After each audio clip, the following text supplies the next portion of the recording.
Hi అండి అందరికీ. School నుంచి రాగానే పిల్లలకి ఇలా సింపుల్గా శాండ్విచ్ చేసి పెడితే వాళ్ళు చాలా హ్యాపీగా ఎంజాయ్ చేస్తూ తింటారు. మా పిల్లలు కూడా స్కూల్ నుంచి రావడానికి టైం అయిందనమాట. సో నేను నా ఫ్రెండ్ కలిసి మా ఇద్దరు పిల్లల కోసం స్నాక్ అయితే ప్రిపేర్ చేస్తున్నాము. చాలా సింపుల్గా ఎంతో టేస్టీగా ఉండే ఈ శాండ్విచ్ ఎలా చేయాలంటే, ఫస్ట్ అయితే నేను ఇలా మయోనైస్ తీసుకున్నాను. మీకు ఏది నచ్చితే అది తీసుకోవచ్చు. ఇలా మీ దగ్గర ఉన్న వెజిటబుల్స్ని చాలా వీలైనంత వరకు సన్నగా కట్ చేసి పెట్టుకోవాలి. నేనైతే క్యాప్సికమ్, టొమాటో,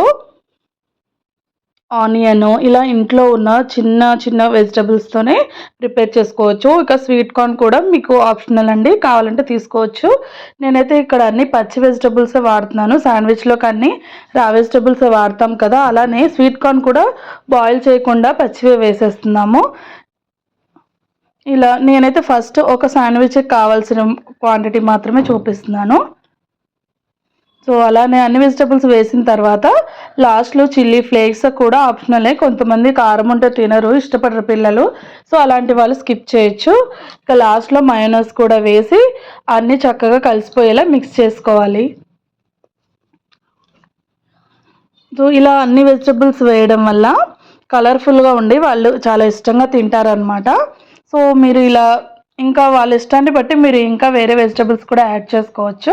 సో ఒకసారి మిక్స్ చేసిన తర్వాత సరిపోయినంత సాల్ట్ కూడా వేసుకొని మళ్ళీ ఇలా మిక్స్ చేసుకుంటే చక్కగా కన్సిస్టెన్సీ ఉంటుంది.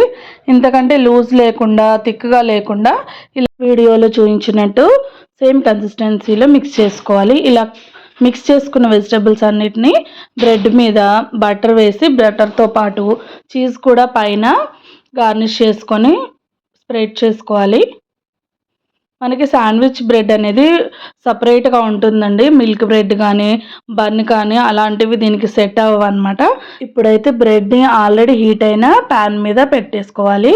ఈ లోపల మనం ఇంకొక బ్రెడ్ తీసుకొని దానిపైన కూడా బటర్ స్ప్రెడ్ చేసుకొని పెట్టుకోవాలి.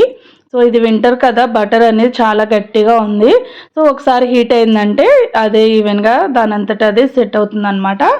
సో మీరు కావాలంటే విడిగా కూడా ప్యాన్ మీద బటర్ అనేది వేసుకోవచ్చు.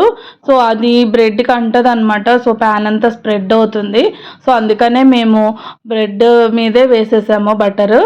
సో మొత్తం అదే అబ్జర్వ్ చేసుకుంటుంది అనమాట. ఇలా 2 సైడ్స్ చూసారు కదా, కొంచెం బ్రౌన్ క్రిస్పీ అయిన తర్వాత తీసి సర్వింగ్ ప్లేట్లోకి పెట్టుకోవాలి. అంతేనండి, చాలా సింపుల్ కదా. 5 అంటే 5 మినిట్స్లోనే శాండ్విచ్ అయితే రెడీ అయిపోతుంది. చాలా టేస్టీగా ఉంటుంది. శాండ్విచ్ అయితే అందరూ చేస్తారు, ఒక్కొక్కరు ఒక్కొక్క రకంగా చేస్తారనమాట. సో మేమైతే ఇలా ప్రిపేర్ చేసాము. ఫైనల్గా అయితే శాండ్విచ్ని ఇలా ట్రయాంగిల్ షేప్లో కట్ చేసుకోవాలి. కట్ చేసుకున్న తర్వాత ఇలా ఓపెన్ చేసి చూస్తే చూసారా, అంతా చీజ్ మెల్ట్ అయిపోయింది, బటర్ మెల్ట్ అయిపోయి మంచి స్మెల్ అయితే వస్తుందన్నమాట. సో చూసారు కదండి మా శాండ్విచ్ రెసిపీ. మీకు నచ్చితే తప్పకుండా లైక్ చేయండి, మీ ఫ్రెండ్స్ అండ్ ఫ్యామిలీకి షేర్ చేయండి, మన ఛానల్ని సబ్స్క్రైబ్ చేయండి. Thank you for watching. Bye.